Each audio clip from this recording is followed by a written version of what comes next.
আড়াই angle channel করবার নিবেদিত দেশ সাম্প্রতিকে স্বাগত জানাচ্ছি আমি ফখরুল ইসলাম। প্রবাসী কার্ডের পরীক্ষামূলক উদ্বোধন আগামী মাসে, ফিটনেসবিহীন যানবাহন সরানোর নির্দেশ প্রধানমন্ত্রীর। গণতান্ত্রিক পুনর্গঠন ও অর্থনৈতিক স্থিতিশীলতায় গুরুত্ব দিচ্ছে সরকার। প্রধানমন্ত্রীর উপদেষ্টা মাহাদি আমিন তিনি জানিয়েছেন, সংবিধান সংশোধনের নামে নতুন ষড়যন্ত্র মানবে না জাতি, মন্তব্য করেছেন জামায়াতের আমির ডক্টর শফিকুর রহমান। আজকের আলোচনার বিষয় ঠিক করেছি আমরা গণতান্ত্রিক পুনর্গঠনে নজর সরকারের, এই শিরোনামে কথা বলতে আমার সঙ্গে অতিথি রয়েছেন, সরাসরি যুক্ত আছেন। আমি একটু পরিচয় করাতে চাই। আমার সঙ্গে আছেন অধ্যাপক ডক্টর নুরুল আমিন ব্যাপারী, সাবেক চেয়ারম্যান রাষ্ট্রবিজ্ঞান বিভাগ, ঢাকা বিশ্ববিদ্যালয়, এবং আমার সঙ্গে যুক্ত হবেন রাশেদ খান, বিএনপি নেতা। আমি স্বাগত জানাচ্ছি স্যার আপনাকে। আমি একটু শুরুতে আপনার কাছে আসি। 24-এর গণঅভ্যুত্থান পরবর্তী নির্বাচনের মধ্য দিয়ে যে গণতান্ত্রিক সরকারের যাত্রা হলো, গণতান্ত্রিক পুনর্গঠনে গুরুত্ব দেওয়ার কথা বলছে সরকার। আসলে গণতান্ত্রিক পুনর্গঠনে এই মুহূর্তে কোন কোন বিষয়গুলোর উপরে, কি ধরনের বিষয়গুলোর উপর গুরুত্ব দেওয়া উচিত বলে আপনার কাছে মনে হয়? অনেক ধন্যবাদ আপনাকে। তার কারণ প্রশ্নটি যেভাবে করেছেন তা উত্তর দিতে হলে আমি একটু তাত্ত্বিক বিশ্লেষণটা আমার করতে হবে সংক্ষেপে। সেটা হচ্ছে, গণতান্ত্রিক ব্যবস্থা কিন্তু প্রকৃতপক্ষে যার উপর ভিত্তি করে গড়ে উঠেছে, গ্রেট ব্রিটেনের কথা আমরা বলি, অর্থনৈতিক ডেভেলপমেন্টের ফলে একটা সমাজ ব্যবস্থা যখন ভেঙে গেল, একটা সামন্তবাদী সমাজ ব্যবস্থা যখন ভেঙে গেল, তখন একটি নতুন সমাজ ব্যবস্থা প্রতিষ্ঠিত হলো, পুঁজিবাদী সমাজ ব্যবস্থা। এবং এই পুঁজিবাদী সমাজ ব্যবস্থার উপর ভিত্তি করেই কিন্তু আমরা দেখব গণতন্ত্র প্রতিষ্ঠিত হয়। আর যদি অর্থনৈতিক প্রেক্ষাপট নিয়ে আমরা আলোচনা করি, অর্থনৈতিক দিকে যদি একটি পুঁজিবাদী ব্যবস্থা প্রতিষ্ঠিত না হয়, তাহলে টেকসই গণতন্ত্র কখনো টিকবে না। অর্থাৎ আমার দেশে গণতন্ত্র প্রতিষ্ঠা করতে হলে অর্থনৈতিক ভিত্তিটা তৈরি করতে হবে ওই প্রক্রিয়ায়। যেমন করে আমি বলি, এটা প্রকৃতপক্ষে যে শব্দটি বহুল প্রচলিত, সেটি হচ্ছে বুর্জোয়া অর্থনীতি। পুঁজিবাদী অর্থনীতি মিনস বুর্জোয়া অর্থনীতি। অর্থাৎ আমার দেশে জাতীয় পুঁজিপতিদের বিকাশ ঘটাতে হবে। যেটা যে প্রশ্নটি আপনি করেছেন, পুঁজিপতি এমন পুঁজিপতি হবে, সে কলকারখানা তৈরি করবে আমার দেশের যে উৎপাদিত দ্রব্যাদি সেটি দেশেও বিক্রি করবে, বিদেশে বিক্রি করবে। এবং এরাই কিন্তু ন্যাশনালিস্ট হয়, জাতীয়তাবাদী হয়। যেমন করে আমরা যদি তুলনা করি, ভারতে যেমন গণতন্ত্র প্রতিষ্ঠার ক্ষেত্রে টাটা, বিড়ালা, ডালমিয়া অত্যন্ত শক্তিশালী ভূমিকা পালন করছে। কিন্তু আমি এই যে 55টি বছর যাবৎ আমরা স্বাধীন হয়েছি, আমাদের অর্থনৈতিক ভিত্তি কিন্তু সেভাবে গড়ে ওঠেনি। ফলশ্রুতিতে আমরা কিন্তু কি দেখি, আমাদের দেশে যে পুঁজিপতিরা প্রতিষ্ঠিত হচ্ছে, তারা প্রকৃতপক্ষে দেশীয় পুঁজিপতি দিকে স্বার্থ রক্ষা না করে ন্যাশনাল বুর্জোয়াজি না হয়ে তারা লুটেরা পুঁজিপতি হয়েছে, ক্রোনি ক্যাপিটালিজম ডেভেলপ করেছে। যার ফলে হচ্ছে কি, আমার দেশের টাকাগুলো বিদেশে পাচার হয়, যার জন্য আমার দেশে কলকারখানা গড়ে ওঠে না। কলকারখানাগুলি গড়ে উঠতো, তাহলে কি হতো, বিশ্ববিদ্যালয়ের ছাত্ররা দেখেন ওই কলকারখানাগুলোতে বিভিন্ন জায়গায় ম্যানেজারিয়াল জব করতো। আবার গ্রাম থেকে গরিব কৃষক তারা শহরে এসে কলকারখানায় শ্রমিকের ভূমিকা পালন করত। ফলশ্রুতিতে হচ্ছে কি, বেকার সমস্যা কমে যেত। তার ফলে হতে কি, একটা গণতান্ত্রিক ভিত্তি প্রতিষ্ঠিত হলো। গণতন্ত্র মানে শুধুমাত্র নির্বাচন না। নির্বাচন আমি প্রধান একটি বিষয় বলবো, কিন্তু নির্বাচনের মাধ্যমে ক্ষমতা এসে গণতান্ত্রিক আদর্শটা রক্ষা করতে হবে এবং আপনার গণতান্ত্রিক প্রতিষ্ঠানগুলোকে ডেভেলপ করতে হবে। সেই গণতান্ত্রিক প্রতিষ্ঠানগুলো কিন্তু আজ অবধি বাংলাদেশে প্রতিষ্ঠিত হয়নি ওই গণতান্ত্রিক ধারা অনুযায়ী। সেটা আমরা দেখব গত 18টি বছরে সবচেয়ে বেশি ক্ষতিগ্রস্ত হয়েছিল গণতান্ত্রিক ইনস্টিটিউশনগুলোকে। তার ফলে আমি বলবো, বর্তমান সরকারের উচিত হবে অর্থনৈতিক ভিত্তিটা, যেটা আমরা দেখব একদম খুব খারাপ অবস্থা আছে বাংলাদেশে বর্তমানে। আমরা পেপারের মাধ্যমে দেখেছি প্রায় 20-25টি ব্যাংকের অবস্থা খুব শোচনীয়। তাদের তারল্য সংকটে কিন্তু মাঝে মাঝে পড়ে। এবং আমরা দেখব অনেক ব্যাংক যেটা আপনার দেখব তাদের কর্মচারীদেরও তারা বেতন দিতে পারে না। ফলশ্রুতিতে আপনি ব্যাংকিং সিস্টেম হচ্ছে এমন একটি পদ্ধতি, যেই পদ্ধতির মাধ্যমে আপনার এই ব্যবস্থাটাকে আপনার সচল করে রাখা হয়। কিন্তু আপনি দেখবেন শেয়ার মার্কেটের অবস্থাটা দেখবেন, এইগুলো কিন্তু সব দিকে লক্ষ্য রেখে অর্থনৈতিক ব্যবস্থা এবং যার উপর ভিত্তি করে গণতন্ত্র প্রতিষ্ঠিত হবে, সেটা সমান্তরালভাবে চলতে হবে। এবং আপনি যে বিষয়টি বললেন যে গণতান্ত্রিক যে প্রতিষ্ঠানগুলোর কথা বলছেন, সেগুলো ধ্বংস হয়েছে, সেগুলো সেভাবে গড়ে ওঠেনি, এগুলো গড়ে ওঠার ক্ষেত্রে আসলে সরকারের ভূমিকা বা দায়িত্ব কেমন হওয়া উচিত, একই সঙ্গে রাজনৈতিক দলগুলোর দায়িত্ব কেমন হওয়া উচিত? হ্যাঁ, এখানে প্রশ্ন হচ্ছে একটি আপনার পলিটিক্যাল স্ট্যাবিলিটির প্রয়োজন হবে। রাজনৈতিক স্থিতিশীলতা যদি না গড়ে ওঠে, তাহলে আমরা দেখব কোনো ইনস্টিটিউশনে ভালোভাবে গড়ে উঠবে না। সেটা আবার কিসের উপর ভিত্তি করে হবে? ওই গণতান্ত্রিক আদর্শের উপর ভিত্তি করে হতে হবে। এইখানে আমার দেখতে হবে পার্লামেন্টারি ফর্ম অফ গভর্নমেন্ট নিয়ে যদি আমি আলোচনা করি বাংলাদেশে, তাহলে লক্ষ্য রাখতে হবে পার্লামেন্টারি ফর্ম অফ গভর্নমেন্টের আসল যদি আমরা সরকার দলীয় যে পার্টি তাকে যদি আমরা গুরুত্ব দেই, তার সাথে এর অপর একটি প্রাণ হচ্ছে অথবা দিক হচ্ছে অপোজিশন পলিটিক্যাল পার্টি। পার্লামেন্টে যদি শক্তিশালী অপোজিশন পলিটিক্যাল পার্টি গড়ে না উঠতে পারে, তাহলে কখনো সেখানে গণতন্ত্র প্রতিষ্ঠিত হবে না। আমি আপনার এখানে আরেকটু উদাহরণ দিচ্ছি। ভারত যখন পাকিস্তান এবং ভারত যখন স্বাধীন হলো 47 সালে, ভারতের ক্ষমতায় যখন পণ্ডিত জওহরলাল নেহেরু আসলেন, প্রাইম মিনিস্টার হলেন, তখন তিনি তাদের পার্টির মিটিংয়ে ওপেনলি বললেন যে সর্দার প্যাটেলকে ডেকে বললেন, সর্দার প্যাটেল, আমাদের নিজেদের মধ্যে সমস্যাটি সমাধান করতে হবে। তুমি কোন সাইড দেখবা, আমলাতন্ত্র দিকে দেখবা না পলিটিক্যাল পার্টি? ফলশ্রুতিতে আলোচনা করে পলিটিক্যাল পার্টিটা নিয়ে গেল পণ্ডিত জওহরলাল নেহেরু এবং আমলাতন্ত্র দিল প্যাটেলের হাতে। আমরা এখানে আমি কেন প্রশ্ন করতেছি, সাথে সাথে তিনি বললেন একটু অপোজিশন পলিটিক্যাল পার্টি তৈরি করো। অর্থাৎ তখন তো কংগ্রেস ছাড়া ছিল না, একটা অপোজিশন পলিটিক্যাল পার্টি তৈরি করো যারা আমাদের গঠনমূলক আলোচনা করতে পারে।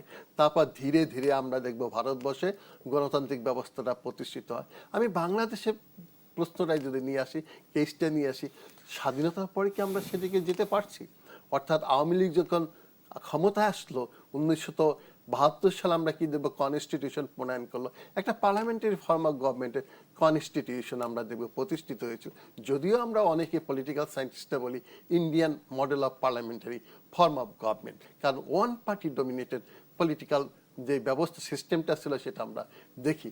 কিন্তু কি হলো, গণতন্ত্র হাঁটি হাঁটি পাপা করে কিন্তু অগ্রসর হওয়ার কথা ছিল, কিন্তু আমরা দেখব যে সেই গণতান্ত্রিক ধারাটাকে বিকশিত না করে হঠাৎ করে ক্রাইসিসগুলোকে পলিটিক্যালি সলভ না করে বাকশাল প্রতিষ্ঠিত করে দিলেন।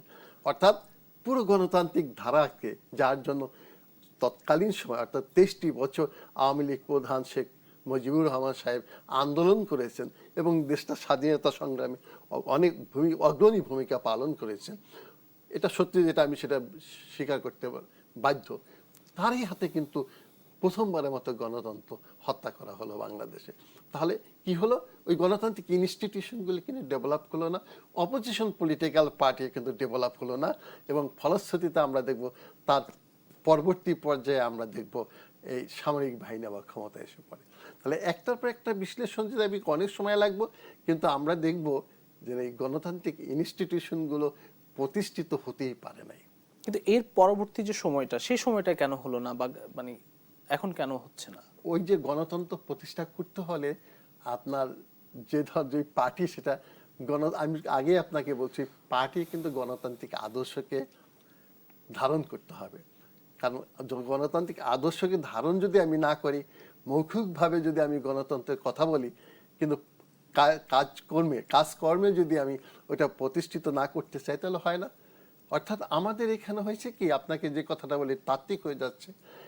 এখানে কিন্তু গণতন্ত্র বিকাশের জন্য প্রকৃতপক্ষে নেতৃত্বটা লাগে, আপনার গণতান্ত্রিক নেতৃত্ব। একটা পার্টির মধ্যে চিন্তা করেন, গণতান্ত্রিক একটা পার্টির মধ্যে সমালোচনা আত্মসমালোচনা করতে হবে। গণতান্ত্রিক পার্টিতে একটা সমালোচনা এবং আত্মসমালোচনা করতে হবে। আমাদের মধ্যে পলিটিক্যাল পার্টির মধ্যে এই ধারাটা কি আছে?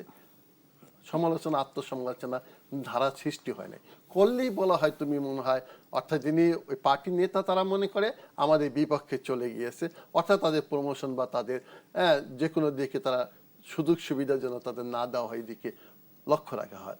ফলশ্রুতিতে হয় কি, ওই নেতার দিকে তাকিয়ে থাকে।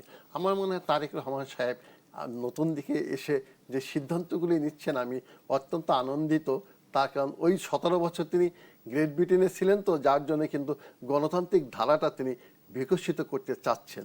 কিন্তু আমার মনে হয় কতটুকু পারবেন কষ্ট হবে, হয়তোবা ইচ্ছা আকাঙ্ক্ষা থাকলে পারবেন, কিন্তু কষ্ট হবে। বাধাটা কোথায় দেখেন, এখনো বাধা কোথায় দেখেন? এই যে 26 নির্বাচন পরবর্তী গণতান্ত্রিক পুনর্গঠনের কথা আমি সরকার আমি সদিচ্ছা প্রথমেই বলবো জানাচ্ছে। এই বাধাটি হচ্ছে দীর্ঘদিনে যে অপকর্মগুলি করেছে অথবা বিভিন্ন জায়গায় যে সমস্ত সুযোগ সুবিধা একটা গ্রুপ পেয়েছে, হয়তোবা বর্তমান সরকারে অনেকেই আছেন তারা হয়তোবা ওই সুযোগ সুবিধাগুলো দিকে লক্ষ্য রাখবেন।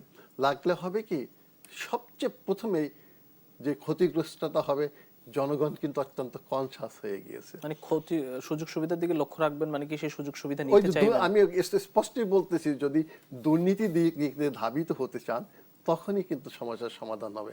আমার মনে হয় প্রথম যে সমস্যাটা, সেই সমস্যাটা অর্থনৈতিক উন্নয়নের দিকে লক্ষ্য রাখতে হবে। প্রশাসনটাকে তিনি এমনভাবে ব্যবহার করবেন, অথবা আপনি নিয়ন্ত্রণ করতে আমি বলতেছি না, কাজকর্ম করার সুযোগ দিবেন, ধীরে ধীরে তাদের কন্ট্রোল আনতে। কারণ এই দীর্ঘদিনের 15-20 বছরের প্রশাসন কিন্তু হঠাৎ করে তারা তাদের সঠিক পথে আনতে পারবেন না। রাষ্ট্রীয় কাজ বিভিন্ন, ইভেন আপনার সাংবাদিকতায় যদি আপনি দেখেন, সাংবাদিকরাও কিন্তু দেখবেন বিভিন্নভাবে আপনার বিভিন্ন অ্যাঙ্গেলে যে সমস্ত কথাবার্তা বলে, যা প্রকাশিত হয় তা দেখবেন পজিটিভ ওয়েতে হয় না, গঠনমূলক হয় না। ফলশ্রুতিতে আমি বলবো যে সবচেয়ে বড় ক্রাইসিসটা দেখা দিবে দুর্নীতি করা, দুর্নীতি দমন করতে হবে, তার আইনের শাসনটা প্রতিষ্ঠিত করতে হবে। আইনের শাসন কিন্তু বড় একটি জিনিস। এবং আপনি দেখেন আমাদের প্রতিবেশী, একটু দূর নিকটতম না হলে একটু দূরে প্রতিবেশী সিঙ্গাপুরের কথা যদি আমরা বলি, ওখানে কি দেখবেন গণতান্ত্রিকভাবে কিন্তু এত আচার আচরণ অথবা এত গুরুত্ব দেওয়া হয় না, তার চেয়ে ওখানে আইনের শাসনটা খুব শক্তিশালী আছে। অর্থাৎ দুর্নীতি যদি করা হয় তাকে আইনের মাধ্যমে তার শাস্তি প্রদান করা হয়। আমার দেশে দেখবেন ওই 17 বছর আগের একটা সার্কেল যারা, ওই দুষ্ট চক্র যারা, তারা এখানে দেখবেন বিভিন্নভাবে আপনাদের পেপারের মাধ্যমে আমরা পাই, তারা বিভিন্নভাবে ওই দুর্নীতি বাণিজ্যটা চালিয়ে যাচ্ছেন। মনে করেন একজন ডিসি নিয়োগ দিবে, সে তো মেধার ভিত্তিতে দিবে, সেখানে তার 2, 3, 4, 5 কোটি, শোনা যাচ্ছে 20-30 কোটি টাকা দিয়ে এক জায়গা থেকে ডিসি অন্য জায়গায় নিয়োগ দেওয়া হয়। তাহলে তিনি কি করবেন? 30 কোটি টাকা দিয়ে যদি তিনি একটি অ্যাপয়েন্টমেন্ট নেন, সেটা তাহলে কত কোটি টাকা দুর্নীতি করবেন? অনেক টাকা। তাহলে আপনি যদি এভাবে দুর্নীতিকে প্রশ্রয় দেওয়া হয়, ওই ডিসি সাহেব আবার কাদের নিকট ই করবেন? বিজনেসম্যানদের নিকট থেকে বিভিন্ন প্রক্রিয়া টাকা আনবেন। তারা তখন দুর্নীতির মাধ্যমে যে কাজগুলি করবেন, সেখানে ইকোনমিক ডেভেলপমেন্টটা হবে না, হবে কি ওই পকেট ভিত্তিক একটা উন্নতি হবে, ওই যে উন্নতি টেকসই না। সবার আগে আপনি বলতে চান যে আইনের শাসনটা প্রতিষ্ঠিত আইনের শাসন করতে হবে, যার মাধ্যমে আপনার দুর্নীতি দমন করতে হবে। আর আপনার পলিটিক্যাল পার্টি যে তার পার্টির মধ্যে সমালোচনা, আত্মসমালোচনা সুযোগ দিতে হবে। শক্তিশালী একটি বিরোধী দল যেন প্রতিষ্ঠিত হয়, ওই দিকে লক্ষ্য রাখতে হবে। আর 24-এর অভ্যুত্থানের যে মূল স্পিরিটগুলো, যার উপর ভিত্তি করে এই আন্দোলনটা সফল হয়েছে, সেই স্পিরিটগুলো দিকে লক্ষ্য রেখে আমার মনে হয় আপনার পদক্ষেপগুলি নিতে হবে। এই সরকার আসলে সেই 24-এর স্পিরিটের দিকে কতটা নজর দিচ্ছে এবং আইনের শাসনের দিকে কতটা দৃষ্টিপাত করছে, আমি বিষয়গুলো নিয়ে বিরতির পরে আলোচনা আপনার কাছে ফিরবো। প্রিয় দর্শক, আড়াই অ্যাঙ্গেল চ্যানেল স্কয়ার নিবেদিত দেশাম্প্রতিক নিচ্ছে একটি ছোট্ট বিরতি, ফিরছি একটু পর। আড়াই অ্যাঙ্গেল চ্যানেল স্কয়ার নিবেদিত দেশাম্প্রতিক আরো একবার স্বাগত জানাচ্ছি। আমার সঙ্গে যুক্ত হয়েছেন রাশেদ খান, বিএনপি নেতা। আমি একটু আপনার কাছে আসি। জনাব রাশেদ খান, গণতান্ত্রিক পুনর্গঠনের জন্য সরকারের সদিচ্ছা দেখছে, আজকে বলছেন যে গণতান্ত্রিক পুনর্গঠন এবং অর্থনৈতিক স্থিতিশীলতায় সরকার গুরুত্ব দিচ্ছে। গণতান্ত্রিক পুনর্গঠনের জন্য আসলে এটি কি সরকারের একার পক্ষে তো সম্ভব নয়, নিশ্চয়ই এই ক্ষেত্রে আসলে রাজনৈতিক দলগুলো সহযোগিতা লাগবে, বিশেষ করে বিরোধী দলের সহযোগিতা লাগবে, সেটি আমরা আসলে কতটা দেখছি? সবাইকে সালাম এবং শুভেচ্ছা। দেখেন, বিএনপি সরকার অতীতে বাংলাদেশের জনগণের জন্য এবং রাষ্ট্র পুনর্গঠনে অনেক ভূমিকা রেখেছে। এদেশের যে সংস্কার এবং পরিবর্তন, সেটা কিন্তু শহীদ প্রেসিডেন্ট জিয়াউর রহমানের হাত ধরে। পরবর্তীতে দেশনেত্রী তিনি অনেক পরিবর্তন করেছেন, কিন্তু আওয়ামী লীগের যে চক্রান্ত, বিশেষ করে 16 বছর জোরপূর্বক ক্ষমতা দখল করে রাখা, এই জন্য বিএনপির সদিচ্ছা থাকলেও বিএনপি আসলে যেহেতু সরকারে আসতে পারেনি, অনেক কিছু করতে পারেনি। দেখেন, আমাদের প্রধানমন্ত্রী যে সময় দেশে ফিরলেন নির্বাসিত জীবন শেষে, তিনি বললেন যে আই হ্যাভ এ প্ল্যান। সেই প্ল্যানের অংশ হিসেবেই রাস্তায় এখন জ্যামজট অনেকটা কমেছে। এবং একজন সিএনজি চালক, নিশ্চয়ই সেই ভিডিও আপনিও দেখেছেন, তিনি বলছেন যে শেখ হাসিনার আমলে আমরা দেখেছি যে ঘন্টার পর ঘন্টা আমাদেরকে সিগন্যালে দাঁড়িয়ে থাকতে হয়েছে, আর এখন আমি একজন সিএনজি চালক, মাননীয় প্রধানমন্ত্রীর সাথে তার সাদা গাড়ি, সেই গাড়ির সাথে আমি যেতে পারছি। এটাই তো পরিবর্তন। এছাড়া তিনি আরো বলছেন যে মন্ত্রীরা তারা কখন যায় কখন আসে আমরা জানি না। এই যে পরিবর্তন তিনি শুরু করেছেন, তাকে সুযোগ দিতে হবে। কিন্তু আমরা লক্ষ্য করছি যে জামাত, এনসিপি এবং যারা অন্যান্য দল রয়েছে জামাতের নেতৃত্বাধীন, তারা প্রতিনিয়ত প্রতারণা করছে। আজকে নাহিদ ইসলাম গণ অভ্যুত্থানের আর একটা হুমকি দিয়েছেন। হুমকি দিয়ে লাভটা কি? আপনি ডাক দেন, আগামীকাল গণ অভ্যুত্থানের ডাক দেন। বিএনপি ছাড়া গণ অভ্যুত্থান সম্ভবপর হয়নি। সুতরাং এখন জামাত এবং এনসিপির নেতৃত্বে বাংলাদেশে কোনো গণ অভ্যুত্থান সফল হবে না। বিশেষ করে নাহিদ ইসলাম নিজেই বলেছিল জামাতের নেতৃত্বকে দেশের মানুষ গ্রহণ করবে না। আমার মাঝে মধ্যে প্রশ্ন করতে ইচ্ছা করে, নাহিদ ইসলাম কোন লজ্জায় জামাতের আমির শফিকুর রহমানের নেতৃত্ব মেনে তিনি আসলে আন্দোলন করছেন, যে কথা নিজেই বললেন যে জামাতের আমিরের বা জামাতের নেতৃত্ব দেশের মানুষ গ্রহণ করবে না। এছাড়া তিনি আরো বলেছিলেন যে জামাত আসলে সংস্কারের নামে প্রতারণা করছে। নাসিরউদ্দিন পাটোয়ারি একই কথা বলেছিল, জামাত স্বাধীনতার বিরুদ্ধে শক্তি, জামাত সার্বভৌমত্ব চায়নি, জামাত মানচিত্র বিরোধী শক্তি, কত কথা বলেছে। তার মানে কি, এখন যে সমাবেশগুলো জামাত ইসলাম করছে এটা মূলত জনগণের সাথে ধোঁকাবাজি করা। দেখেন, বিএনপি অতীতেও জনগণের সাথে ধোঁকাবাজি করে নাই, এখনো বিএনপি কোনো ধোঁকাবাজি করছে না। বিএনপি ঐক্যমত কমিশনে যে কথা বলেছে এবং যে জুলাই সনদে বিএনপি স্বাক্ষর করেছে, বিএনপি সেই জুলাই জাতীয় সনদ অক্ষরে অক্ষরে বাস্তবায়ন করবে। আমাদের প্রধানমন্ত্রী বলেছেন, অন্যান্য মন্ত্রীরা বলেছেন, দায়িত্বশীল নেতৃবৃন্দ বলেছেন। আমি নিজে ঐক্যমত কমিশনে ছিলাম, কি আলোচনা হয়েছে জানি। দেখেন, জনগণের সাথে অন্তর্বর্তীকালীন সরকারের মাননীয় প্রধান উপদেষ্টা নিজেই প্রতারণা করেছেন। তিনি কি বলেছিলেন? তিনি যেদিন ঐক্যমত কমিশন আনুষ্ঠানিকভাবে শুরু হয়, সেই উদ্বোধনী অনুষ্ঠানে তিনি বলেছিলেন যে কোন দল কতটুকু সংস্কার চায় আর কোন দল কতটুকু ভিন্নমত আছে সব আমরা ওয়েবসাইটে দিয়ে দেব। তো ওয়েবসাইটে দিয়ে দিয়েছেন। বিএনপি কয়েকটি ব্যাপারে ভিন্নমত পোষণ করেছিল। এমনকি দেখেন, যে জুলাই জাতীয় সনদে আমরা স্বাক্ষর করেছি সেখানে কিন্তু সেই নোট অফ ডিসেন্ট ছিল। এরপরে আপনি জুলাই জাতীয় সনদ বাস্তবায়ন আদেশ দিলেন, সেখানে আসলে সেই নোট অফ ডিসেন্ট আপনি সরিয়ে দিলেন। প্রতারণা কি বিএনপি করলো নাকি অন্তর্বর্তীকালীন সরকার করলো? এরপরে আপনি গণভোটের অধ্যাদেশ জারি করলেন, 4টা প্রশ্ন 1টা উত্তর। বিএনপি প্রতারণা করলো না আপনি প্রতারণা করলেন? সেই সময় বর্তমান মন্ত্রী এবং বিএনপি সংগ্রামী মহাসচিব তিনি বলেছিলেন যে বিএনপি ক্ষমতায় গেলে স্বাক্ষরিত জুলাই জাতীয় সনদ অক্ষরে অক্ষরে বাস্তবায়ন করবে। স্যার এখানে উপস্থিত আছেন, তিনি তো একজন সচেতন মানুষ, আপনিও সাংবাদিক। বিএনপির মহাসচিব সেই সময় যা বলেছিল, বর্তমান প্রধানমন্ত্রী এবং বিএনপির মহাসচিব একই কথা বলছে কিনা? এখনো বলছে, গতকালও একই তো কথা বলছে। এই যে দেখেন, বলেছেন যে অক্ষরে অক্ষরে বাস্তবায়ন এই যে করবেন। আমাদের অপোজিশন যে সমাবেশগুলো করছে, সেখানে কি জনগণের কোনো অংশগ্রহণ আছে? সেখানে তাদের দলীয় নেতাকর্মীরা যাচ্ছে। যদি আপনারা মানে মনে করেন যে বিএনপি প্রতারণা করছে, আজকে তো হুমকি দিয়েছেন যে গণ অভ্যুত্থান ডাক দিবেন, দেন না। জি, কেউ আপত্তি করছে? জনগণ জানে যে বিএনপি আগেও যা বলেছিল, বিএনপি এখনো একই কথা বলছে। বিএনপি যেহেতু অতীতে রাষ্ট্র চালিয়েছে, বিএনপি জানে যে আসলে কতটুকু করতে পারবে আর কতটুকু করতে পারবে না। সুতরাং যারা অতীতে কখনো রাষ্ট্র ক্ষমতায় যায়নি, যারা এদেশের স্বাধীনতা চায়নি, যারা এদেশের মানচিত্র চায়নি, তারা তো দেশের কল্যাণ চাইবে না। তারা চায় যে সরকার ব্যর্থ হোক। দেখেন, এই যে শেখ হাসিনা বলছে না ডিসেম্বরে ফিরবো, কোন সুযোগে? জামাতের এই আশকারা পেয়ে শেখ হাসিনা এই কথা বলার সাহস করছে। শেখ হাসিনা সেই 96-তে যেভাবে শেখ হাসিনাকে সাথে নিয়ে জামাত আন্দোলন করেছে, জামাত মনে করছে যে আমরা একটা গণঅভ্যুত্থানে ডাক দিব আর আওয়ামী লীগ তারা মানে ব্যানার ছাড়াই আমাদের ভিতর ঢুকে যাবে, বিএনপির পতন হয়ে যাবে। দেখেন, এই দেশে বিএনপি সাথে ছিল বলেই গণঅভ্যুত্থান সংগঠিত হয়েছে। নতুন নতুন গণঅভ্যুত্থানের স্বপ্ন দেখেন না। যদি সক্ষমতা থাকেই, আপনারা তো দাবি করছেন যে বিএনপি জনগণের সাথে ধোঁকাবাজি করেছে, ওকে আগামীকাল ডাক দেন, 1 সপ্তাহ সময় নিয়ে ডাক দেন, আগামী 1 মাস পরে ডাক দেন, সময় নির্ধারণ করেন, দেখি আপনারা মাঠে নামবেন, আমরা মাঠে নামবো।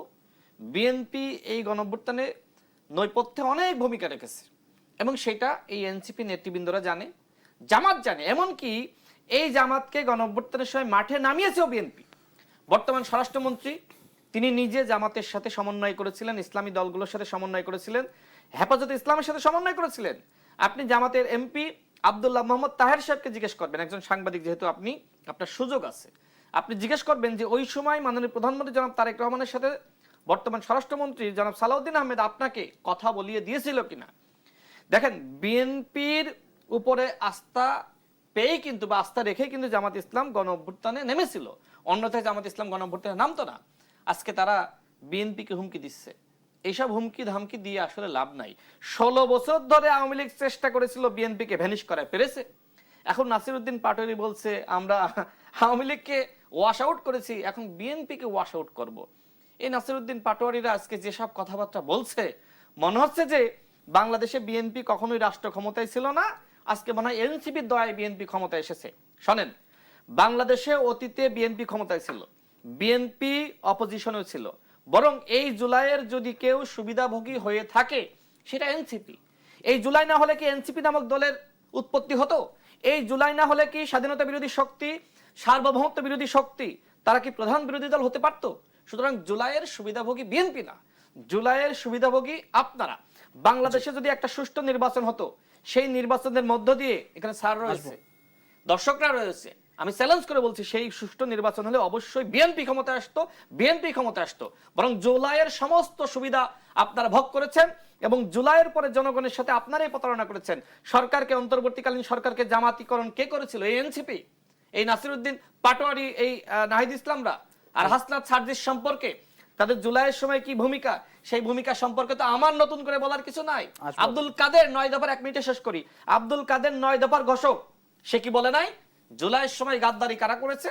আজকে সেই গাদ্দাররা বড় বড় সংস্কারের কথা বলছে, যারা ছাত্রলীগের, আওয়ামী লীগের এজেন্ট হয়ে আন্দোলনে যুক্ত হয়েছিল।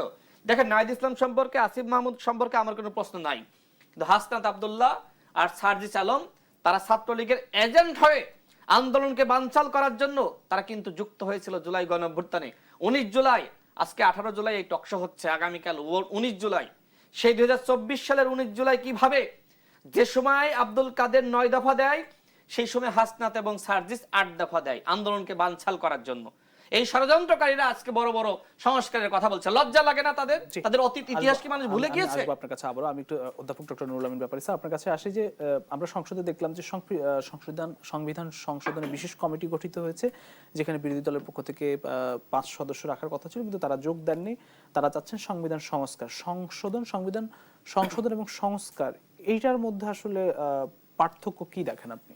আসলে রাষ্ট্রবিজ্ঞানের ছাত্র হিসাবে আমি যদি উত্তর দিতে যাই, তাহলে দেখব প্রকৃতপক্ষে আপনি যে প্রশ্নটি করলেন, এই প্রশ্নের উত্তর হচ্ছে তত পার্থক্য বেশি নেই। এখন হচ্ছে নাম নিয়ে যেটা হচ্ছে সংস্কার যদি করা হয় তাহলে কিন্তু কনস্টিটিউশন কিন্তু অ্যামেন্ডমেন্ট করতে হবে। আর যদি আপনার যেভাবে যে বিএনপি যে 31 দফা, আজকে মির্জা ফখরুল ইসলাম আলমগীর সাহেব স্পষ্ট করেই বলছেন যে আমরা 31 দফাটা বাস্তবায়ন করব। 31 দফার মধ্যে দেখবেন সংস্কারের কথা, যেটা জামাত ইসলাম বলতেছে, 11 দল যেটা বলতেছে, ওই কথাগুলো এখানে আছে। কিছু পয়েন্ট যেটা রাশেদ সাহেব যেটা বললেন, কিছু বিষয়টা পয়েন্ট নোট অফ ডিসেন্ট দিয়েছে, সেইখানে যেটা জুলাই সনদের কথা বলছেন। হ্যাঁ, ওটা আলাপ আলোচনার মধ্যে অনেক বিষয়গুলো কিন্তু আমার মনে হয় সমস্যা সমাধান করা যাবে। বেসিক বিষয়গুলো নিয়ে আমার মনে হয় তত অসুবিধা হবে না, কিন্তু রাজনৈতিকভাবে হচ্ছে কি, এটাকে ব্যবহার করতে যদি চায় অপোজিশন পলিটিক্যাল পার্টি, তাহলে বোকামি করবে কেন? এখন তাদেরও বোঝা উচিত হবে যে প্রকৃতপক্ষে তারা যে স্পেসটা পাচ্ছে আজকে রাজনীতির, এই স্পেসটা কিন্তু একটা বিষয়ের উপর বেস পাচ্ছে। বিএনপিকে কিন্তু দাঁড় করানোর জন্য আপনার 24-এর অভ্যুত্থান অপরিহার্য একদম ছিল না, বিএনপি তার আগেই প্রতিষ্ঠিত হয়েছে। এই 24-এর অভ্যুত্থানের মাধ্যমে কিন্তু বিশাল সুযোগ পেয়েছে জামাত ইসলাম এবং এনসিপি যা হয়েছে। সেই ক্ষেত্রে আমার মনে হচ্ছে যেটা সেটা জামাত ইসলাম তো খুব সুদূর প্রসারী একটা উদ্দেশ্য নিয়ে রাজনীতি করে, আমার মনে হয় তারা আন্দোলনের কথা বলবে, কিন্তু আমার মনে হয় আন্দোলনে তারা কখনোই আন্দোলনে যাবে না। বড় কোনো কর্মসূচি তারা দিবে না, কারণ এর আগেও তারা দেখেছে ক্ষতিগ্রস্ত হয়েছে। 96 সালে আপনি যখন দেখবেন মাগুরার একটি নির্বাচনকে কেন্দ্র করে যখন আমরা দেখব তত্ত্বাবধায়ক সরকারের আন্দোলনটা শুরু হলো, তখন কিন্তু জামাত ইসলাম আওয়ামী লীগের সাথে ছিল, এবং পরবর্তী পর্যায়ে আমরা কি দেখব, আবার বিএনপির সাথে আসে। কিন্তু 2008 সালের পরে আমরা দেখব যে নির্বাচনের মাধ্যমে আওয়ামী লীগ ক্ষমতায় আসার পরে 13 সালের যেটা আন্দোলনটা হলো, সেই আন্দোলনটা তো বিএনপি এবং জামাত ইসলাম সাকসেসফুল হয় নাই। তার পরবর্তী পর্যায়ে যেই আপনার সিদ্ধান্তগুলো নেওয়া হয়েছে জামাতের উপরে, সেখানে জামাতে কিন্তু আওয়ামী লীগের দ্বারা ক্ষতিগ্রস্ত বেশি হয়েছিল, এবং সেই সময় পর্যন্ত কিন্তু বিএনপি জামাতকে বিভিন্নভাবে সমর্থন জুগিয়েছে। কিন্তু সমর্থন যোগানোর পরে কিন্তু জামাত কিন্তু কখনো ওই ক্যাডার বিষ রাজনীতি করে, তো তারা তাদের স্বার্থ থেকে তিল পরিমাণ তারা ছাড় দেয় না, যেটা গণতান্ত্রিক শাসন ব্যবস্থায় ছাড় দিতে হয়। Politics is the art of compromise, অর্থাৎ কম্প্রোমাইজের দিকে অগ্রসর হতে হবে। সেই দিকে অগ্রসর না হলে জামাত ইসলাম ক্ষতিগ্রস্ত হবে। তার কারণ হচ্ছে কি, ওই যে যেটা 71 সালে তাদের যে ভূমিকাগুলো, সেটাগুলো কিন্তু সামনে এসে পড়বে, এবং আমার মনে হয় এইদিকে সংক্ষেপে আপনার উত্তর দিতে গেলে মনে হচ্ছে যে জামাত ইসলাম হয়তোবা রাজি হবে বিএনপি যেই সিদ্ধান্তগুলো নেবেন। আমার খুব সম্ভবত মনে হচ্ছে তারেক রহমান সাহেব যেহেতু 17 বছর গ্রেট ব্রিটেনে ছিলেন, তিনি কিন্তু এই বিষয়গুলো খুব গুরুত্ব সহকারে অগ্রসর হচ্ছেন, এবং তিনি ওই গণতান্ত্রিক পদ্ধতিগুলোকে যে প্রতিষ্ঠিত করার জন্য আমার মনে হয় কনস্টিটিউশন অ্যামেন্ডমেন্ট করতে যাচ্ছেন। হ্যাঁ, এবং দেখবেন যেটা পলিটিক্যাল পার্টি তার বিএনপি যেটা নিয়ে সিদ্ধান্ত দেবে, আমার মাঝে মাঝে মনে হয় তিনি তার চেয়ে আরো বেশি অগ্রসর হচ্ছেন পার্টির নেতা হিসাবে, গণতান্ত্রিক দিকে তিনি অগ্রসর হচ্ছেন, এবং ওই দিকে সিদ্ধান্ত গ্রহণ করতেছেন। এবং খুব সহজভাবেই দেখেন বাংলাদেশের রাজনীতিতে, রাষ্ট্র সাহেব যেটা বললেন, আরেকটি উদাহরণ আমি দিচ্ছি, বাংলাদেশের রাজনীতিতে কোনো প্রাইম মিনিস্টার কোরবানির ঈদের পরে এই বর্জ্যগুলি পরিষ্কারের জন্য স্পটে নামেননি, যা দেখতে চাননি, ওইগুলি কিন্তু তিনি করতেছেন।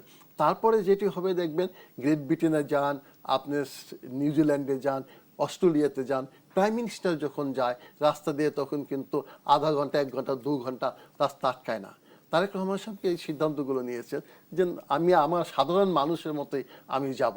এটা কিন্তু গণতান্ত্রিক চর্চা, যেটা তিনি পশ্চিমা দেশ থেকে প্র্যাকটিক্যালি শিখে আসছেন। তা আমার মনে হয় এই দিকে তার তো মনোনিবেশ আছে, এই দিকে আমার মনে হয় তিনি খুব সিদ্ধান্তগুলো গণতান্ত্রিক পদ্ধতিতে নিতে চাবেন। ধন্যবাদ। আমি আবারও বিরতি থেকে ফিরে এসে আবার আলোচনা ফিরতে চাই। প্রিয় দর্শক, আড়াই অ্যাঙ্গেল চ্যানেল স্কয়ার নিবেদিত দেশ সাম্প্রতিকে নিচ্ছে আরো একটি দেশ সাম্প্রতিকে আরো একবার স্বাগত জানাচ্ছি। আমি জনাব রাশেদ খান, আপনার কাছে আসি। জামাতের আমির বলেছেন সংবিধান সংশোধনের নামে নতুন ষড়যন্ত্র করছে সরকার। সেক্ষেত্রে আসলে দুঃখিত, সংবিধান সংশোধনের নামে নতুন ষড়যন্ত্র মানবে না জনগণ। সংবিধান সংশোধনের নামে কি ধরনের ষড়যন্ত্র আসলে আপনি দেখেন? দেখেন, জামাতের আমিরের তো আসলে এই সংবিধান ভালো লাগবে না। মূল কারণটা হলো যে তারা বাংলাদেশের স্বাধীনতা চায়নি। সুতরাং যে কোনো মূল্যে এই সংবিধানকে ফেলিয়ে দাও। অথচ তিনি নিজেই বলেছেন যে 72-এর সংবিধানকে ছুঁড়ে ফেলার ঘোষণা আমাদের কোনো এমপি দেয়নি। এই মহান সংবিধান, মহান সংসদকে আমরা সাক্ষ্য রেখে বলছি। স্যার বলেন নাই? তার মানে কি? তার মানে তারা মুখে বলে যে 72-এর সংবিধান আমরা চাই, অন্তরে আসলে 72-এর সংবিধানকে মানে না। আজকে তার বক্তব্য খেয়াল করেন যে আপনারা কথায় কথায় 71-এর সাথে 24-কে মেলান। এই বাংলাদেশে 71 না থাকলে কি 24 হয়? এই বাংলাদেশে 71 এসেছিল, একটা স্বাধীন ভূখণ্ড আমরা পেয়েছি, যে কারণেই 24 এসেছে। এবং 24-এর আমরা যারা আসলে এই প্রজন্মের, আমরা সাহস পেয়েছি 71 থেকে, 90 থেকে আমরা সাহস পেয়েছি সেই ফখরুদ্দিন মঈনুদ্দিনের বিরুদ্ধে যে আন্দোলন, সেই আন্দোলন থেকে। তার মানে কোনোভাবেই 71 এবং 24-কে ভিন্ন করার সুযোগ নাই, এটা অভিন্ন। কিন্তু 71 মানে এমন একটি বিষয় যে 71 আপনি স্মরণ করতে চান না।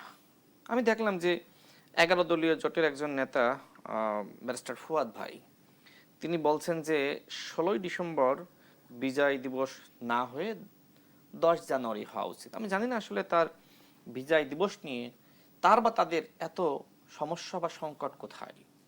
তারা কেন আসলে 26শে মার্চ পালন করতে চায় না? তারা কেন আসলে 16ই ডিসেম্বর পালন করতে চায় না? এর একটাই কারণ 71-এ তাদের দেশবিরোধী ভূমিকা ছিল। 71-এ তারা জনগণের পক্ষে দাঁড়ায়নি। দেখেন এই মুহূর্তে যদি আপনি দেখেন জামাত এবং আওয়ামী লীগের রাজনীতি একই রকম। তারা অতীতে যেহেতু জোট করেছিল, বিএনপির বিরুদ্ধে আন্দোলন করেছিল, তাদের বয়ান ঠিক একই রকম। আপনি যদি জামাত ইসলামের ফেসবুক পেজ, শিবিরের ফেসবুক পেজ এবং আওয়ামী লীগ এবং ছাত্রলীগের ফেসবুক পেজ লক্ষ্য করেন, একই বক্তব্য। জনাব তারেক রহমান বাংলাদেশের মাননীয় প্রধানমন্ত্রীর বিরুদ্ধে, বিএনপি সরকারের বিরুদ্ধে। এই মুহূর্তে বিএনপি রাজনীতি করছে ফ্যাসিবাদের বিরুদ্ধে এবং নতুন রাষ্ট্র গঠন পুনর্গঠনের বিষয়ে বিএনপি অত্যন্ত আন্তরিক। বিএনপি যেখানে ফ্যাসিবাদের বিরুদ্ধে আন্দোলন করছে, সেখানে ফ্যাসিবাদের পক্ষে আন্দোলন করছে বা ফ্যাসিবাদের হয়ে আন্দোলন করছে এই জামাত ইসলাম। ওই যে বললাম যে তাদের ভাষা একই রকম বিএনপির বিরুদ্ধে। দেখে না, ঠিক আজকে সিলেটে সেখানে আপনার সিলেট মেট্রোপলিটন কার্যালয় ঘেরাও করেছে ছাত্রদল। কেন? কারণ ছাত্রলীগ মিছিল করেছে, পুলিশের যারা সদস্য তারা আসলে কাউকে গ্রেপ্তার করতে পারে না এই ছাত্রলীগের সদস্যদের। তার মানে কি? তার মানে বিএনপি এখনো পর্যন্ত ফ্যাসিবাদের বিরুদ্ধে মাঠে আছে, আর এদিকে বিএনপির বিরুদ্ধে মাঠে মিথ্যাচার করতেছে জামাত ইসলাম, এনসিপি। এটা আসলে নতুন বন্দোবস্তের রাজনীতি হইতে পারে না। আমি শুরুতে যে বক্তব্য দিচ্ছিলাম, একটা বক্তব্য আসলে আমার বাকি ছিল। দেখেন, নিশ্চয়ই খেয়াল থাকবে অন্তর্বর্তীকালীন সরকারের সময়ে যে ঐক্যমত কমিশন গঠিত হয়, সেখানে কিন্তু মোটামুটি সব দল সম্মত হয়েছিল। বিএনপির পক্ষ থেকে প্রস্তাব ছিল যে আপনারা যেহেতু আমাদেরকে সংস্কার বিরোধী বলছেন, আমাদের ভিন্নমত আছে, আপনাদেরও আছে। আপনাদের ভিন্নমতগুলো এতটাই পবিত্র যে আপনারা ভিন্নমত দিলে সেটা জায়েজ, আপনারা সংস্কার বিরোধী হন না, আর আমরা ভিন্নমত দিলে সেটা না জায়েজ, আমরা সংস্কার বিরোধী হই। সুতরাং এক কাজ করেন, আপনারা যে ভিন্নমত দিয়েছেন আর আমরা যে ভিন্নমত দিয়েছি, আমাদের ভিন্নমতগুলো আপনারা জনগণকে বলেন রাজনৈতিক দলিল হিসেবে যে আপনারা যদি ক্ষমতায় যান তাহলে আমাদের এই ভিন্নমতগুলো আপনারা বাস্তবায়ন করবেন। তো গিয়েছে তো নির্বাচনী ইস্তেহারে জামাত ইসলাম, এনসিপি সেই বিষয়গুলো তুলে ধরেছে, বিএনপিও তার ভিন্নমত তুলে ধরেছে। তারপরে জনগণ ভোট দিয়েছে কাকে? ভোট দিয়েছে বিএনপিকে। অর্থাৎ বিএনপি জনগণের সাথে ন্যূনতম বিন্দু পরিমাণ, শব্দ পরিমাণ প্রতারণা করে নাই। প্রতিনিয়ত প্রতিদিন তারা প্রতারণা করছে, মিথ্যাচার করছে। আমার দুঃখ লাগে মাঝে মধ্যে যে এই যে জামাত ইসলাম এবং এনসিপি নেতৃবৃন্দ প্রতিনিয়ত মিথ্যাচার করছে, প্রতারণা করছে। ঐক্যমত কমিশনে কি আলোচনা হয়েছিল সেটি নিয়ে ধোঁয়াশা সৃষ্টি করছে। যারা আসলে টকশোতে আসে তাদের উচিত এই বিষয়গুলো ভালোভাবে স্টাডি করে তারপরে জনগণের সামনে তুলে ধরা। আমরা দুই একজন যারা রয়েছে, আমরা যদি তুলে ধরি, সব বক্তব্য কিন্তু মানুষের কাছে পৌঁছাবে না। সুতরাং যারা টকশোতে, জাতীয়তাবাদের যারা আসলে টকশোতে আসে, আমি তাদের প্রতি আহ্বান করব যে আপনারা প্রতিনিয়ত এই বিষয়গুলো মানুষের কাছে তুলে ধরেন।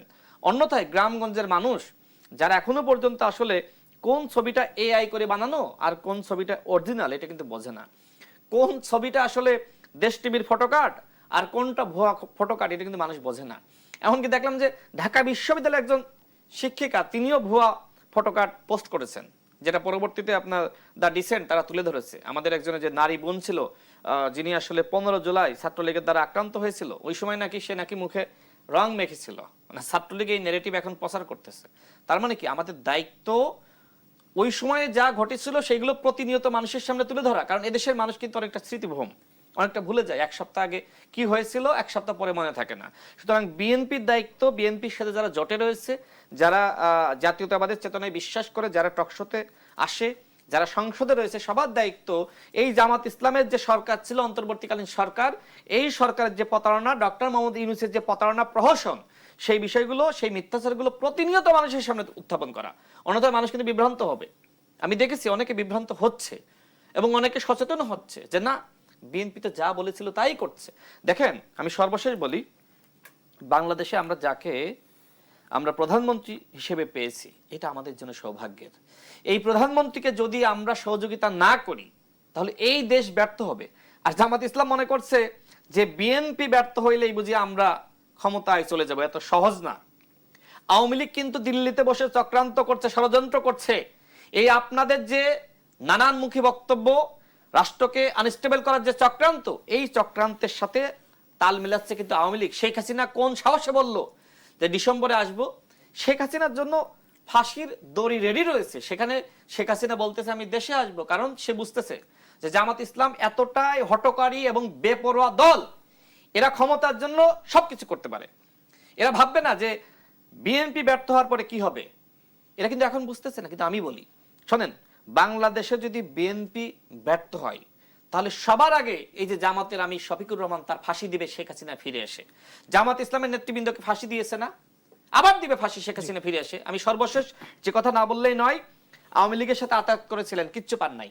যদি মনে করেন যে 96 মতন আতাত করে বিএনপির বিরুদ্ধে আন্দোলন করে এই রাষ্ট্রকে ব্যর্থ করবেন, তাহলে আপনারা কেউ বাঁচতে পারবেন না। হ্যাঁ, বিএনপি 16 বছর কিন্তু বেঁচে ছিল। বিএনপি অতীতে দমন পীড়নের শিকার হয়ে সেই ফখরুদ্দিন মঈনুদ্দিনের সময় বিএনপি কিন্তু বেঁচে ছিল। বিএনপি বেঁচে থাকবে, কিন্তু আপনারা বাঁচতে পারবেন না। সুতরাং যদি বাঁচতে চান, রাষ্ট্রকে বাঁচিয়ে রাখেন, বাংলাদেশের মাননীয় প্রধানমন্ত্রী অত্যন্ত আন্তরিক মানুষ, তাকে সহযোগিতা করেন। তার যে পরিকল্পনা, জনবান্ধব পরিকল্পনা, একজন সিএনজি চালক বুঝতেছে, আর আপনি জামাতের আমির, আপনি নাহিদ ইসলাম, আপনি বুঝতেছেন না। তার মানে কি রিকশা চালকও তো আপনার থেকে বেশি বুদ্ধি রাখে। আমি সময় থাকলে নিশ্চয়ই আপনার কাছে আসবো। আমি অধ্যাপক ডক্টর নুরুল আমিন ব্যাপারে আপনার কাছে আসি। সরকার বলছে জুলাই সনদ অক্ষরে অক্ষরে বাস্তবায়ন করবে। সরকার এবং বিরোধী দলের মধ্যে রাজনৈতিক পরিস্থিতি কি ঘোলাটে বলে মনে হচ্ছে কিনা? আমরা সাম্প্রতিক সময়ে জামাতের আমিরের যেসব কথাবার্তাগুলো দেখছি, তারা বলছেন যে গণভোট ব্যর্থ হলে সরকার ব্যর্থ হবে, সরকার বিরোধী। Thank you so much. আসলে কিন্তু জামাতের আমিরও জানে যে জাস্ট জুলাই যে সনদ বা তার জুলাইয়ের যে স্পিরিটটা লক্ষ্য রেখেই আপনার জাস্ট সংস্কারটা করবেন বর্তমান প্রাইম মিনিস্টার। কিন্তু এটা কি তার একটা রাজনৈতিক কৌশল হিসাবে নিয়েছে, জনগণকে বিভিন্ন জায়গায় সভা সমাবেশ করে বলতেছে পরবর্তী পর্যায়েগুলো বিএনপি করবে, হয়তোবা তারা বলবে যে এগুলি আমাদের আন্দোলনের ফলে, আমাদের দাবি দেওয়ার জন্য এগুলি করতে বাধ্য হয়েছে। এই প্রক্রিয়াটা তারা চালাচ্ছে। কিন্তু আসলে কিন্তু আজকেও মির্জা ফখরুল ইসলাম আলমগীর এগুলি কি তাদের কৌশলের অংশ? কৌশলের অংশ। কিন্তু আর তারা জানে যে এটি তারেক রহমান সাহেব করবেন, কারণ এটা ওয়াদাবদ্ধ। আর আপনি, আমরা সবাই জানি, আপনি একাও না, সবাই জানি যে এই যে অভ্যুত্থানটা হয়েছে জুলাই, এটা কিন্তু হঠাৎ করে 1.5 মাসের আন্দোলনের ফলে হয়নি। দীর্ঘদিনের যে অন্যায় অত্যাচার, খুন এরই প্রতিবাদ স্বরূপ কিন্তু হয়েছে। সেটা দেখবেন তারেক রহমান সাহেবের ব্যাপক ভূমিকা ছিল।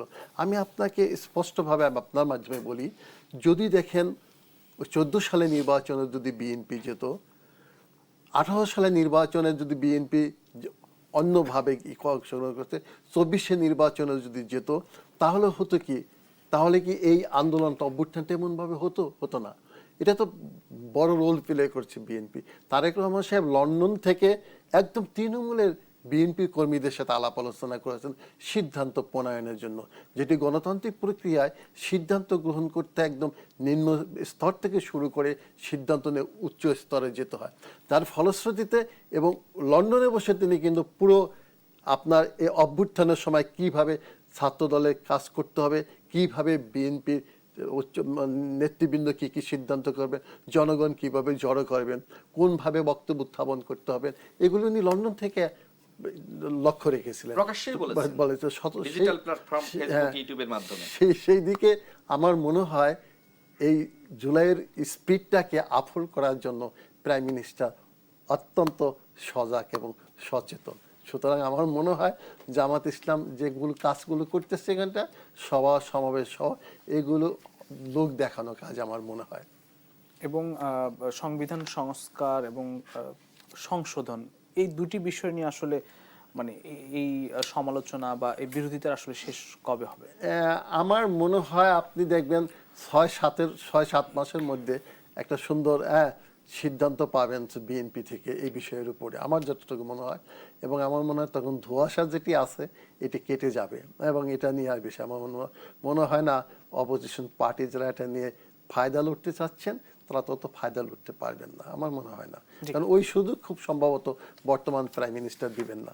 তবে প্রাইম মিনিস্টারের উচিত হবে এই সমস্যাগুলোকে খুব তড়িৎ গতিতে সমাধান করা উচিত, কারণ এমন কিছু বিষয় অপোজিশন পলিটিক্যাল পার্টির হাতে যেন চলে না যায় বা তুলে না দেওয়া হয়, যেটা দিয়ে আমার দেশ তো এটা উন্নয়নশীল দেশগুলোতে এই সাধারণত এগুলো নিয়ে জনগণের মধ্যে ভিন্ন একটা রূপ দেখা দেয়, সেইটা যেন প্রকাশিত না হয়। অর্থাৎ জনগণও যেন মনে করে এটা বিরোধী দলের আন্দোলনের ফলে দেওয়া হয়নি, সরকারের সদিচ্ছায় এটা দেওয়া হয়েছে। ধন্যবাদ। আমি একটু জনাব রাশেদ খান আপনার কাছে 30 সেকেন্ডের জন্য আসতে চাই। গণভোট ব্যর্থ হলে সরকার ব্যর্থ হবে এমন কথা বলেছেন জামাতের আমির, আপনি যদি এই বিষয়ে কোনো কিছু বলতে চান। দেখেন, যতই হাকডাক পারুক, দেশে জামাতের নেতৃত্বে কিচ্ছু হবে না। তারা বলছে যে আমরা ঢাকায় মহাসমাবেশ করব। তাদের মহাসমাবেশে নিজস্ব কর্মী ছাড়া জনগণ অংশ নেবে না। জনগণের অংশ নেওয়া নিশ্চয়ই আপনার খেয়াল আছে যে বিএনপি শেখ হাসিনার আমলে সেই বিভাগীয় সমাবেশগুলো করেছিল। মানুষ কিভাবে নদী সাঁতরিয়ে, কিভাবে লঞ্চে করে, স্টিমারে করে, কিভাবে হেঁটে, সাইকেলে মানুষ সেই সমাবেশে অংশ নিয়েছিল, গুড় এবং আপনার চিরা নিয়ে, মুড়ি নিয়ে। স্যার, নিশ্চয়ই আপনার মনে আছে তাদের সমাবেশের লোক কোথায়? নিজস্ব কর্মী আর ওই যে মাঠ ভরাইতে হবে, ওই মাঠ ছাড়া বাইরে লোক কোথায়? যেদিন আমি দেখব যে চিরা এবং গুড় নিয়ে সাইকেল চালিয়ে সাধারণ জনগণ জামাত ইসলাম এবং এনসিপির সমাবেশে যুক্ত হচ্ছে, সেদিন আমি বুঝবো যে হ্যাঁ, জনগণ বিএনপি সম্পর্কে ভুল ধারণা পোষণ করতেছে। দেখেন, এই যে এনসিপি এখন জুলাই পদযাত্রা করতেছে না, 1 বছর আগে করেছিল না, মানুষজন গিয়েছে না? মোটামুটি তো গিয়েছে, এইবার কেন যাচ্ছে না? কারণ মানুষ বুঝতেছে যে এনসিপি জাতির সাথে প্রতারণা করেছে জামাতের কোলে চড়ে। দেখেন, আমি যতটুকু তথ্য পেয়েছি যে এনসিপির সমাবেশে এই মুহূর্তে যারা যাচ্ছে তারা হলো ম্যাক্সিমামই জামাত এবং শিবিরের কর্মী, এবং হাসনা, সার্জিস বা নাহিদ ইসলাম বা অন্যান্য নেতারা যেখানেই যায় সেখানে ওই অঞ্চলের যারা জামাতের আমির রয়েছে, যারা সাধারণ সম্পাদক বা সেক্রেটারি জেনারেল রয়েছে, তাদেরকে ফোন দেয় যে আপনারা একটু লোক পাঠান। কারণ এনসিপি দেখেছে একক শক্তিতে কয়েকটা সমাবেশ করে লোক হচ্ছে না। এনসিপি এই মুহূর্তে আধা জামাত পার্টিতে পরিণত হয়েছে, এখন আর নিজেদের স্বকীয়তা নাই। দেখেন, ডাক্তার জারারা তারা কিন্তু বিদেশ থেকে ফিরে এসেছিল একটি নতুন রাজনীতি করার জন্য। যে সময় দেখলো যে জামাতের সাথে এনসিপি মিলেমিশে একাকার, তারা কিন্তু আর এনসিপি করে নাই। এরকম অসংখ্য প্রগতিশীল এবং গণতন্ত্র মনা যারা এনসিপিতে যুক্ত হয়েছিল মোটামুটি সবাই পদত্যাগ করেছে। এখন জামাত শিবিরের যারা সাবেক বর্তমান যারা এনসিপিতে যুক্ত হয়েছিল তাদের সংখ্যা মোটামুটি 80% তারাই রয়েছে। দেখেন, আগামী স্থানীয় নির্বাচনে বা ভবিষ্যতে, এটা বলে শেষ করব, ভবিষ্যতে যদি আপনি দেখেন যে জামাতের সাথে এনসিপি নাই, এনসিপির 80% কর্মী নাই। কারণ এই দলটাকে এমন ভাবে জামাত ইসলাম তৈরি করেছে, জামাতের বাইরে এই দল নেওয়ার সুযোগই নাই। আজকে দেখেন নাই যে আধা জামাত আর আধা এনসিপি নেত্রী সে স্লোগান দিচ্ছে নারায়ে তাকবীর আল্লাহু আকবার, ভালো, খুব স্লোগান ভালো। সে হিজাবের পক্ষে বলে, সে বলে যে হিজাব একটি ফরজ বিধান। আপনি জামাতের বা আজকে 11 দলীয় জোটের সমাবেশে গিয়েছেন, সেখানে ম্যাক্সিমাম আপনার কারা? জামাতের নেতৃবৃন্দ। জামাত নারী নেতৃত্ব বিশ্বাস করে। আজকে জামাত ক্ষমতার জন্য দেখেন আজকে নারী নেতৃত্বকে সামনে দিচ্ছে। আবার কয়েকদিন আগে দেখলাম জামাতের একজন এমপি সে কি করলো, যে জামাতের মহিলা বিভাগের একটি সমাবেশ হচ্ছে, মানে একটি আলোচনা সভা, পর্দা টাঙিয়ে দিয়েছে। মানে এই হলো জামাতের ইসলাম, মানে ভণ্ডামি, প্রতারণা।